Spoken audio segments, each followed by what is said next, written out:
Recordamos que en diciembre de 2019 se declaró el duelo nacional por la cantidad de femicidios y de casos de violencia de género de nuestro país. Bueno, para hablar de esta emergencia nacional de la que nos mencionabas recién, Leo, y para muchos temas más sobre la gravedad de la situación que vive nuestro país, estamos junto a la abogada Marina Morelli Núñez, también presidenta de la cooperativa Mujer Ahora, integrante de la Red Uruguaya contra la Violencia Doméstica y Sexual de nuestro país. Muchísimas gracias por estar con nosotros esta mañana. ¿Es suficiente esta declaración de emergencia por parte del presidente Vázquez? Bueno, las declaraciones de emergencia nunca son suficientes si no vienen acompañadas de un plan de emergencia y de un plan de contingencia. En la resolución presidencial que data del 30 de diciembre, uno esperaba que esos planes ambos se dieran a conocer en 48, 72 horas y se convocara al comité de emergencia para que comenzara a trabajar, pero ha pasado ya 14 días y nos encontramos con que no conocemos en realidad dónde está el plan. Se nombra que hay una propuesta de plan que el gobierno lo va a presentar a las autoridades electas. Creemos que es una cuestión de cortesía política, pero corremos el riesgo de convertir una cuestión de Estado en una cuestión político-partidaria. Eso es un riesgo bastante complejo en esta materia y, en definitiva, desconocemos el contenido. No es posible admitir una declaración de estado de emergencia un 30 de diciembre y que transcurran 2 semanas y no conozcamos el plan ni se hayan implementado las medidas. Quizá para la gente sea un poco más fácil pensar en una emergencia agropecuaria, en una emergencia por inundaciones, en una emergencia por aftosa. Es impensable en cualquier estado de emergencia, pero sobre todo en este también. Marina, ¿y ustedes qué imaginan que puede ser un estado de emergencia? En una situación de una inundación se declara estado de emergencia, ¿no? Van los comités, trabajan bomberos, desaloja a la gente, se colabora. En este caso, ¿qué te imaginás que pueda tener ese plan de emergencia? ¿O esa declaración? ¿Qué implica que algo sea de emergencia nacional este caso? Es muy interesante, Leo, cómo tú lo planteás, porque de verdad que la gente está imaginando mucho, porque en el país tenemos muchas experiencias en reconocer otros estados de emergencia nacional, pero esta materia nunca ha sido reconocida como tal. No hay mucho lugar para la imaginación. En realidad, los estados de emergencia, primero tenemos que darnos cuenta que es un estado de emergencia de violencia basada en género, lo cual no implica un estado de emergencia en violencia intrafamiliar y un estado de emergencia por femicidios. Claro. Es violencia basada en género, lo cual en nuestro país comprende 18 manifestaciones distintas de este tipo de violencia, que han sido legisladas en diciembre de 2017 en el país.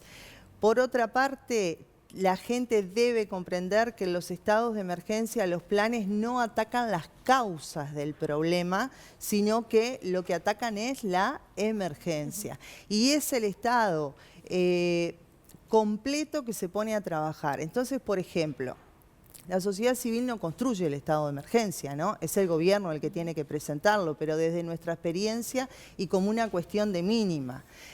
La universidad, el sistema educativo terciario, nosotros no podemos seguir esperando la gran reforma académica que incorpore estos temas, sino que supongo que la universidad se pondrá a trabajar en un programa de mínima de formación intensiva para que los egresados en el año 2021 no salgan ignorantes en esta temática y no tengamos médicos, por ejemplo, que desconocen la temática, no tengamos abogados y abogadas que desconocen la temática, psiquiatras que desconocen la temática, etcétera.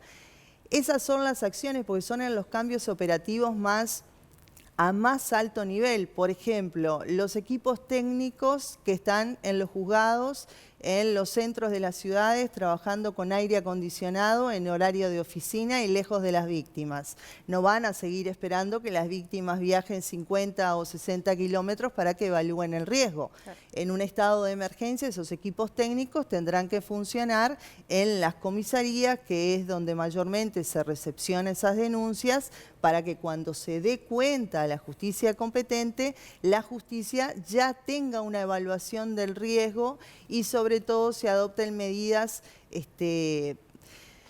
con más elementos, porque hay pocos recursos, hay finitos recursos y, por ejemplo, la tobillera no es un elemento que un juez pueda adoptar por si las dudas, ¿no? Entonces, con estas evaluaciones de riesgo, cuando le llega la noticia, ya sabe que hay un riesgo de vida y ahí sería un mecanismo electrónico como la tobillera bien utilizado y no mal utilizado. Las defensorías. No podemos seguir esperando en un estado de emergencia nacional el cuento del Poder Judicial de que se va a capacitar a los defensores. Las defensorías, ¿dónde están ubicadas? En las capitales de las ciudades o las zonas céntricas, claro, y cerca de las plazas, donde queda cómodo al defensor o a la defensora estacionar el auto y caminar unos metros hacia la oficina. No está cerca de los usuarios y usuarias del servicio público. Hay que cambiar el foco. En un estado entonces de emergencia tenemos que tener a esas defensoras y a esos defensores cercanos a las usuarias. Todo lo que conocemos hasta ahora se enmarca en políticas públicas. En los estados de emergencia las políticas públicas no alcanzan, eso es otra cosa. Son cambios operativos al más alto nivel. Pensamos en refugios, la política pública, los cupos de vivienda en el Sistema Nacional de Vivienda. Bueno, en materia de refugio en un estado de emergencia, usted tiene que salir a pagar un hotel o tiene que salir a alquilar un apartamento o alquilar una casa, porque lo que necesita responder no es con los cupos que tiene la política pública, sino que necesita solucionar esa noche en la cual la víctima se va a escapar con sus hijos del lugar donde está siendo violentada.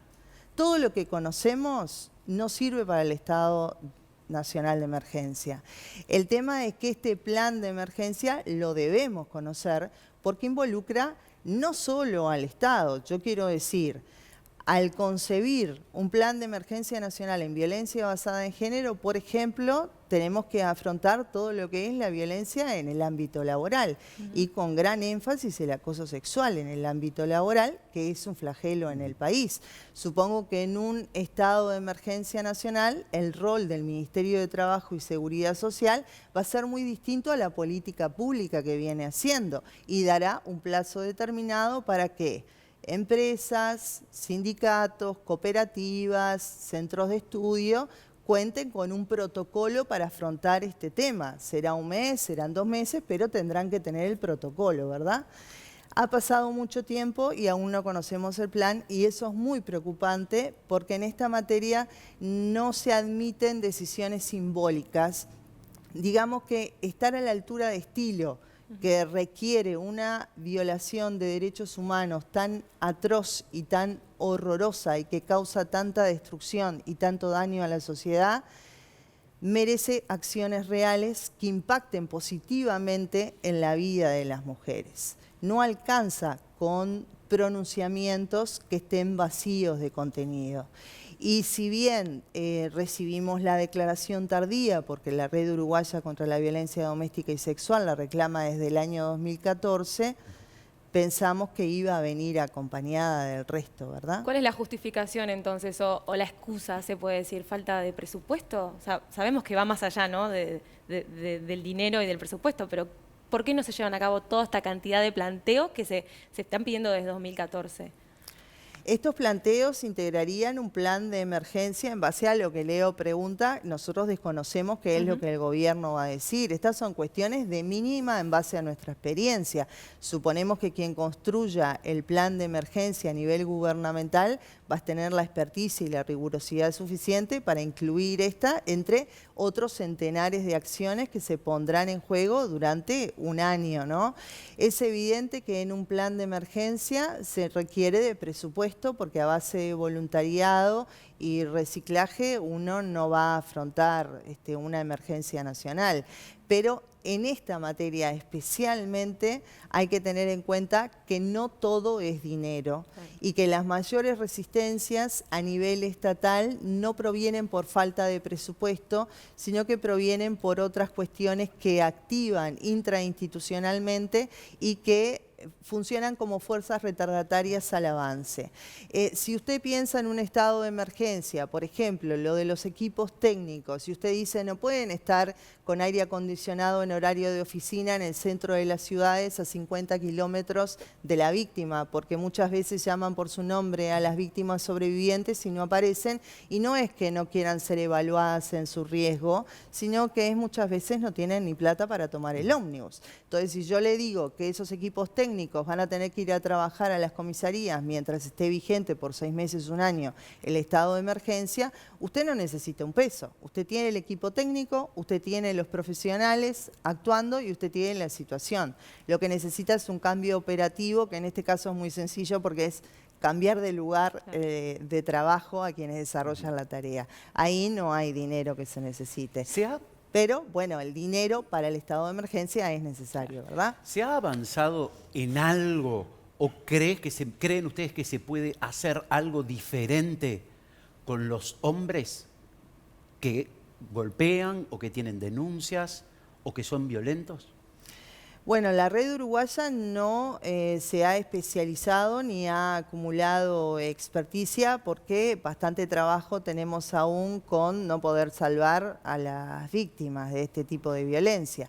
Sí, lo que conocemos que hay experiencias que tratan con hombres violentos que pretenden cambiar su conducta y que reconocen su conducta, y esas experiencias están en algunos lugares del país. No podríamos decir que son 100% exitosas, ¿verdad?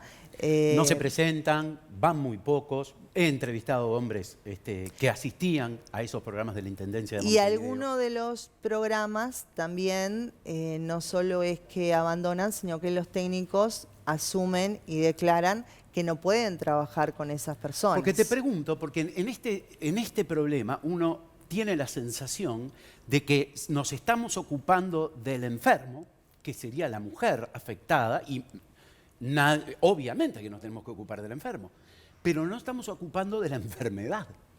Siento yo que es ese hombre violento, que va a seguirlo siendo hasta que se desactive. ¿No crees que debería apoyarse esa pata también? Y no únicamente estar atacando los síntomas y no el origen. Yo creo que enfocarse en la víctima sobreviviente cuando uno habla de violencia basada en género no es asimilable a una patología. Y creo que si hay mucha gente interesada en dar de su tiempo, en dar de su vida, en poner su profesión al servicio de los hombres violentos que quieren dejar de ejercer violencia, si hay presupuesto del Estado para poner en servicios que atiendan a hombres violentos que quieran dejar de ejercer violencia, habrá gente y habrá organizaciones que así lo hagan. Creo que es un tema importante en el cual además ha surgido alguna política pública, no solo a nivel municipal, Leo, que es la que tú nombraste, sino a nivel nacional con el INMujeres, que ha traído gente del exterior a capacitar, etcétera. El tema es que para enfocarnos en las personas agresoras y no solo en el hombre violento, porque este sistema genera personas agresoras hacia las mujeres, deberíamos enfocarnos en deconstruir el sistema hegemónico que nos rige, lo cual es una tarea mucho más ardua, de largo aliento, en un camino espinado y empinado, pero esa es la verdadera causa.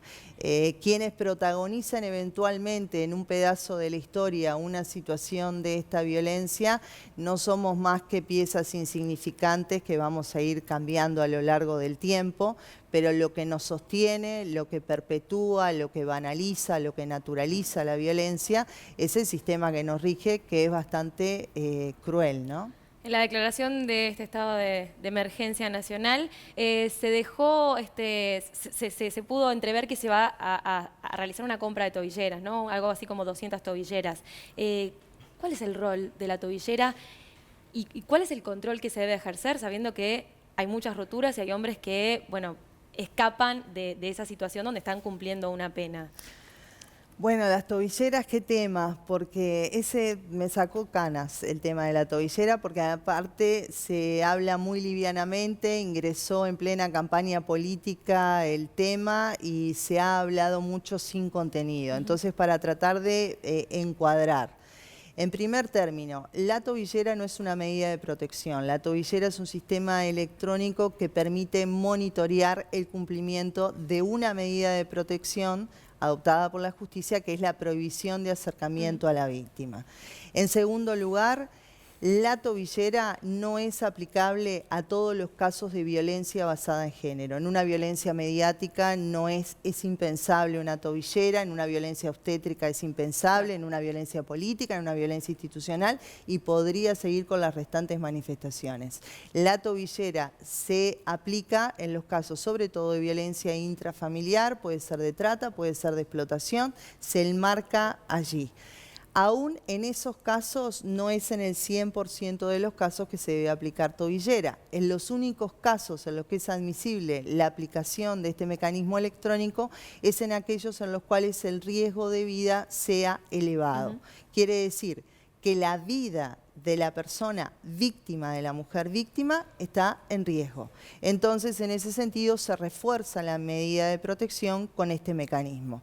Entre las medidas inmediatas que la resolución presidencial habla de la compra de 200 tobilleras.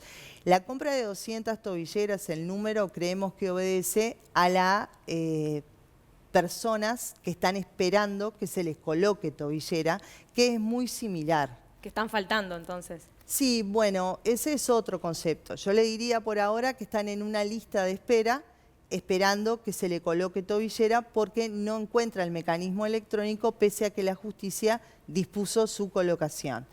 Ahora, en esto hay que tratar de ser claros. La gente mide en un país 1.200 tobilleras en función de las 40.000 denuncias de violencia basada en género que se recogen anualmente. Este no es el punto de comparación porque partiríamos de un error de diagnóstico al creer que estas 40.000 situaciones ameritan colocación de tobillera, y eso no es así, es erróneo, es una equivocación.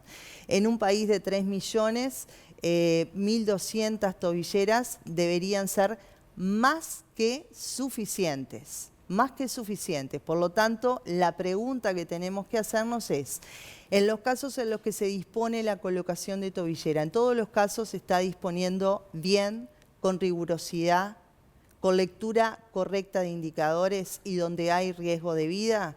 A nosotras han llegado casos en los cuales hace 1 año y medio, 2 años, que hay víctimas sobrevivientes que tienen puesta una tobillera y donde no se percibe un riesgo real de vida. Al ser recursos finitos, esa señora tiene una tobillera puesta que no debería tenerla y hay alguien que puede estar dependiendo del instrumento para proteger su vida y que no la tiene. Entonces se necesita un mayor entrenamiento, un mayor conocimiento, mayor profesionalismo, no solo por parte de los equipos técnicos, sino también de los jueces y juezas que disponen la colocación de tobilleras. Este instrumento no se coloca por las dudas, este instrumento no es si por tal vez pasa algo, este instrumento es para personas que es 3, 2, 1 y puede estar asesinada. Para terminar, Marina, Sí. ¿qué les dicen a ustedes? Porque me imagino habrán preguntado, ¿y qué pasa con la emergencia? ¿Y cuándo viene el texto? ¿Y cuándo nos la envían? ¿Qué les contestan? Por ahora no tenemos ninguna noticia, porque aparte ha pasado algo muy miserable y a la uruguaya, que es que parece que en enero todo pausa. Bueno, en este tema no se admite la pausa, sin embargo vemos gente que tendría que estar decidiendo en balnearios, en barcos, comprando verduras. Es muy extraño. Es muy extraño y creo que es bueno que las personas reflexionen que en esta materia los simbolismos no alcanzan, las indignaciones no alcanzan y poner el lacito en Twitter o en Facebook menos aún. Necesitamos medidas y estas medidas deben ir acompasadas a la declaración de urgencia, por lo cual no solo el gobierno electo, sino el gobierno entrante deberían ser responsables de decirnos qué van a hacer, cómo lo van a hacer, con qué dinero lo van a hacer, con qué gente lo van a hacer y en qué plazo. Muchísimas gracias A por estar ustedes. aquí con nosotros. A ustedes. Placer Gracias, total. Marina.